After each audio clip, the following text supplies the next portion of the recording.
Clad in simple robes and carrying a small fan, a pale-faced man walks with eerie calm through rows of martial arts disciples and guards.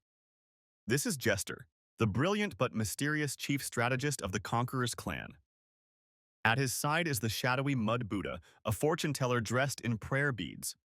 The two exchange mysterious compliments as they make their way to meet the powerful leader himself, Lord Conqueror. Conqueror, dressed in dark robes, radiates power and confidence. But even he is not without worry. With a crucial duel against the legendary Sword Saint on the horizon, he turns to Mud Buddha for insight.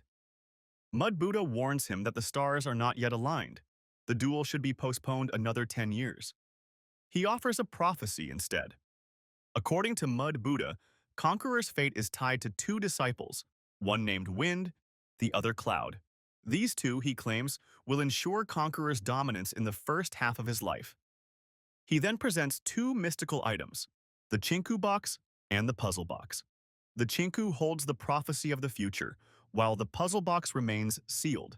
Its secrets meant for the later half of Conqueror's journey, and only solvable when the time is right. Far away in Hangzhou, in a peaceful place known as the House of Striding, a young man named Striding Cloud lives quietly with his father, a humble swordsmith. But fate has other plans. Unbeknownst to them, Cloud's father has forged a legendary sword, an act that draws the wrath of Conqueror's clan. What follows is a brutal massacre. Cloud watches in horror as his home and family are slaughtered. He is captured by Conqueror's men. Elsewhere, a young warrior named Whispering Wind journeys with his father near a colossal Buddha statue.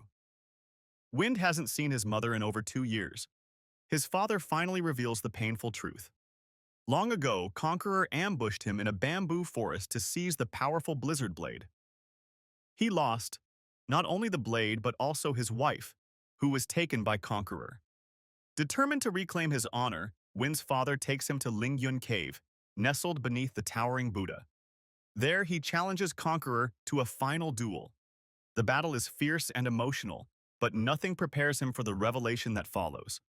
His wife has betrayed him. She now willingly serves Conqueror, who mocks them both, confessing that the entire scheme was orchestrated to unlock the secret technique of the Blizzard Blade. Shattered by betrayal and guilt, Whispering Wind's mother ends her life before her son's eyes, her final act a haunting cry of sorrow and shame. Her death breaks Wind's father's focus, just as he faces Conqueror in a deadly battle within the fiery depths of Lingyun Cave.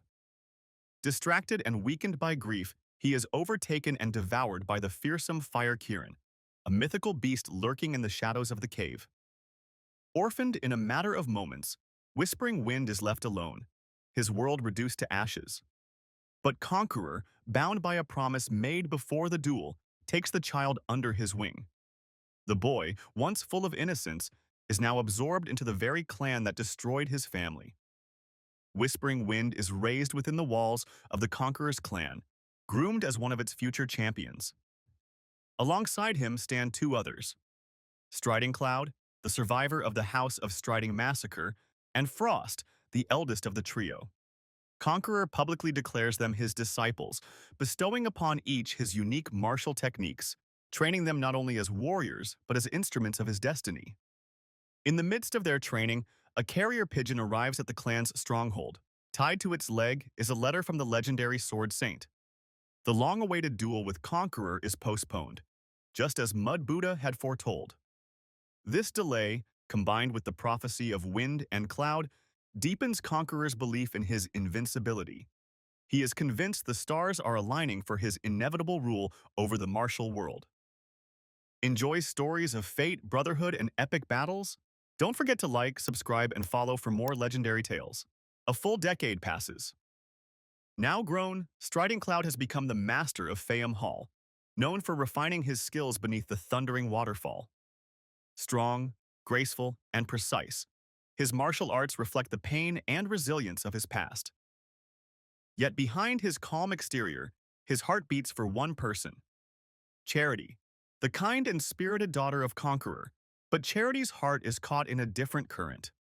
Within the secluded and heavily guarded Forbidden Grounds, a gentle romance blossoms between her and Whispering Wind. Fireflies float like stars in the dim night as the two young lovers share stolen moments, Hidden away from the watchful world, Frost, their elder brother, remains ever vigilant outside the grounds, unaware of the emotional storm stirring within. Elsewhere, in the grand hall of his fortress, Conqueror broods over an unopened box, the puzzle box left behind by Mud Buddha. For 10 long years, its secrets have made him more curious. Frustrated and desperate, he assigns Whispering Wind and Frost a new mission: find Mud Buddha and unlock the truth. At the same time, Striding Cloud is sent on a darker path.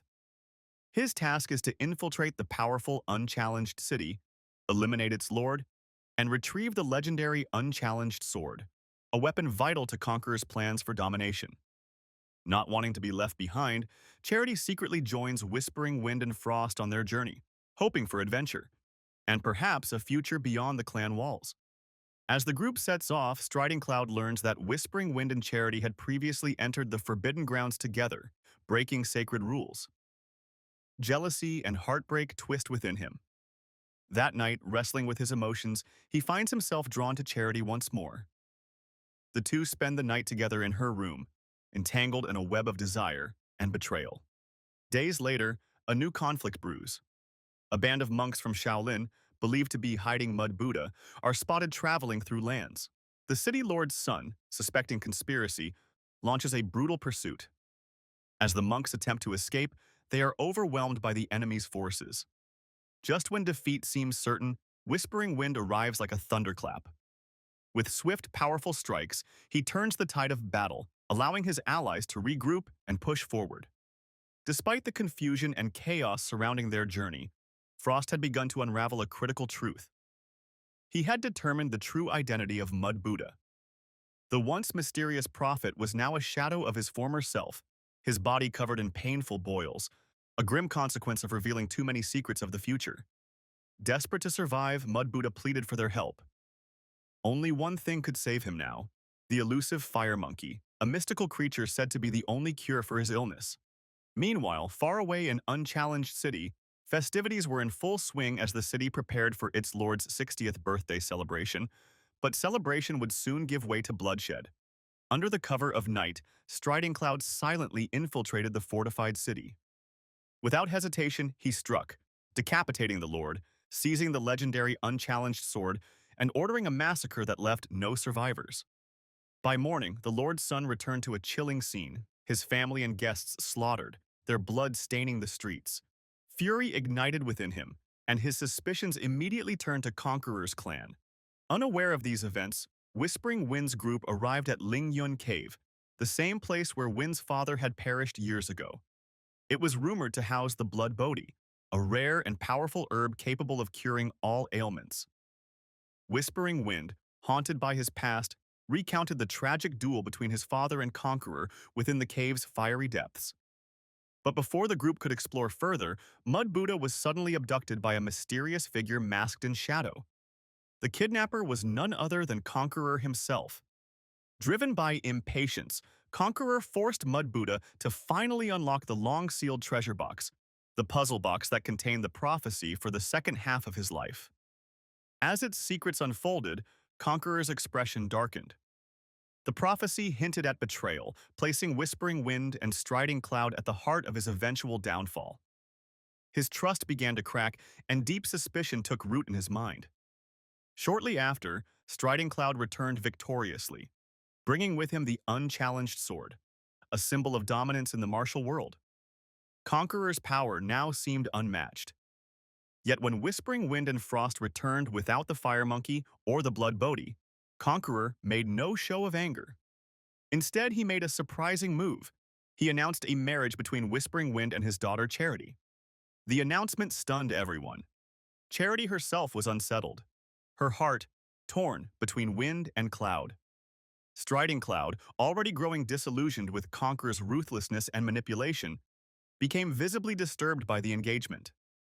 The bonds between master and disciple were beginning to fray. Soon, preparations for the wedding were underway. The grand hall of the Conqueror's clan filled with guests from across the land, all gathered to witness the union. Among them was a renowned doctor with a magical left arm who arrived with his daughter, both curious observers of the unfolding events. In a rare moment of emotions, Conqueror visited Charity in her chamber. He looked at his daughter with sincere affection and shared his deepest wish, not for invincibility, not for titles, not even for martial glory. "I don't care about being the greatest in the world," he said softly. "I just want you to live a happy life." Yet even as emotions bubbled beneath the surface, Striding Cloud remained distant, training furiously beneath the waterfall, a silent storm of frustration and heartbreak. He had once fought for justice. Now he struggled with the growing realization that he had become part of something far darker. Just as the wedding banquet was about to begin, the doors of the hall burst open. The son of the slain lord of unchallenged city stormed in, eyes blazing with fury. Backed by the legendary Sword Saint, he stepped forward and threw down a challenge letter, a formal declaration of vengeance. The long-awaited confrontation between Sword Saint and Conqueror was set for the decisive battle that would shake the foundations of the martial world. Yet, even with tension rising, the wedding between Whispering Wind and Charity continued as planned. Guests filled the hall, unaware of the storm about to erupt. Just moments before the ceremony, Striding Cloud burst into the hall, eyes filled with anguish and resolve. Without hesitation, he seized Charity and fled, leaving stunned silence behind. Whispering Wind rushed to stop him, grabbing hold of her clothes in desperation. But it was too late. The hall erupted into chaos. Watching the scene unfold, Conqueror's fury boiled over. He summoned his internal energy and flew outside, pursuing the fleeing pair. Once outside, he manipulated wind and cloud into a confrontation, igniting a fierce battle between the two former brothers in arms. As their blades clashed in the open air, Conqueror prepared a deadly sneak attack, intending to eliminate both of them in one swift move. But in a heartbreaking twist, Charity stepped in to shield them, throwing herself between her father's attack and the men she loved. The blow struck her down. As her lifeless body fell, Conqueror was struck by the cruel truth. He had killed his only daughter with his own hands. Grief-stricken and enraged, Striding Cloud carried Charity's body to the sacred Excalibur Hall, determined to preserve her. He fought furiously to obtain the legendary Thousand-Year Ice Soul, a mystical artifact said to restore and preserve vitality. After an intense struggle, he succeeded. He used the artifact to stabilize her body and then buried Charity in the Imperial Tomb, placing colorful stones in her hands, each one symbolizing a piece of his sorrow, his admiration, and his eternal love. But even in mourning, peace was denied. Conqueror appeared suddenly, demanding to reclaim Charity's body. Caught in a dry environment, Striding Cloud couldn't summon his full power and was gravely wounded during the fight. In a final act of desperation, he sacrificed his left arm, unleashing a devastating attack that trapped Conqueror inside the tomb. Wounded but alive, Striding Cloud barely escaped. He was rescued by a skilled physician and his daughter, who nursed him back to health. The girl, moved by Cloud's unwavering devotion to Charity, began to develop feelings for him. At the same time, her father was battling a slow death caused by the poison in his Kirin arm. Knowing he could not live much longer, he chose to transplant the powerful Kirin arm into Striding Cloud, giving the warrior newfound strength. Though his power had returned, Striding Cloud remained broken inside. Charity's death still haunted him, and even after long years, the pain lingered like a fresh wound. Meanwhile, Whispering Wind, unable to forget the tragic loss, was assigned a new mission. Conqueror ordered him to return to the Lingyun cave to retrieve the blood bodai, a mythical fruit said to grant decades of power to those who consumed it. Wind embarked on the journey once more, stepping into the same cave where his family's tragedy had begun, unaware that Conqueror's true intention was to eliminate him.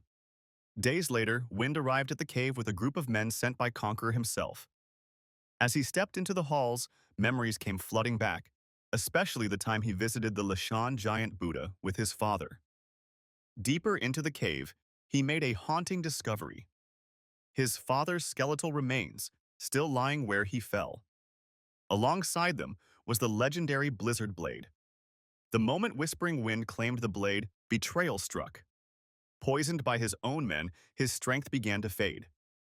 But fate had other plans. In his weakened state, he accidentally consumed a blood bodhi, a mystical fruit of immense power. The fruit purged the poison from his body, saving his life and enhancing his strength. Now, armed with the Blizzard Blade and newfound vitality, Whispering Wind confronted the Fire Kirin, the fearsome beast that had once devoured his father. A brutal battle ensued, but using every martial art secret he had mastered over the years, Whispering Wind finally killed the beast, avenging his father at last. Elsewhere, Conquerors felt weakened. Something had disrupted his internal flow of power, a dangerous sign for someone preparing for a duel against Sword Saint. Jester, ever watchful, took notice. Having once overheard Mud Buddha's prophecy, Jester understood the gravity of the situation. Conqueror, increasingly paranoid, began suspecting betrayal from those closest to him. But with his duel against Sword Saint fast approaching, he was too weak to act. As he began to recover, Conqueror summoned Frost and declared that he would pass the leadership of the Conqueror's clan to him. But there was a hidden condition. He ordered Frost to kill Jester, whom he now considered a traitor. Frost pursued the strategist, only to find Jester attempting to flee. Yet Jester revealed the truth. Conqueror had orchestrated the discord between Wind and Cloud all along.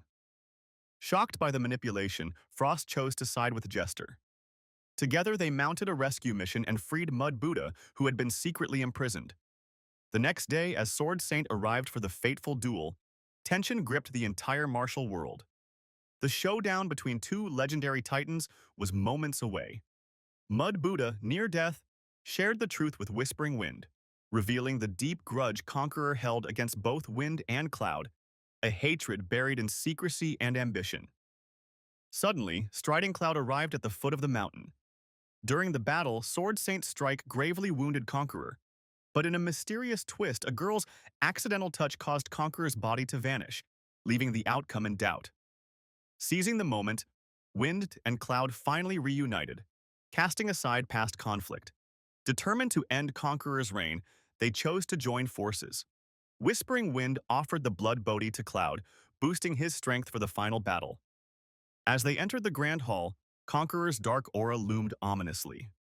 Frost, once loyal, now prepared to expose the full extent of Conqueror's treachery to the world. Just as all hope seemed lost, Wind and Cloud arrived in time to confront Conqueror, who had just ambushed and killed Frost.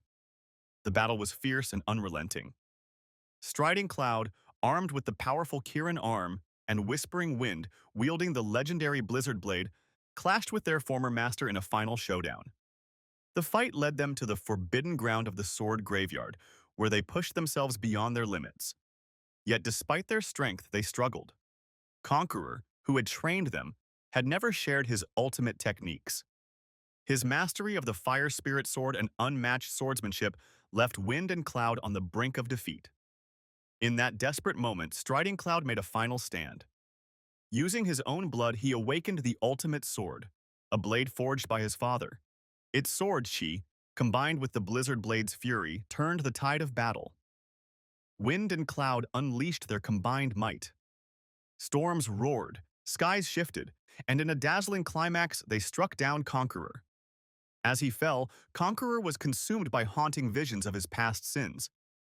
In the aftermath, Wind and Cloud reconciled, finally bringing closure to years of betrayal, pain, and destiny. Like what you saw? There's more where that came from. Hit subscribe like you're unlocking your inner sword chi. Drop a comment. Wind or Cloud? Who's your pick?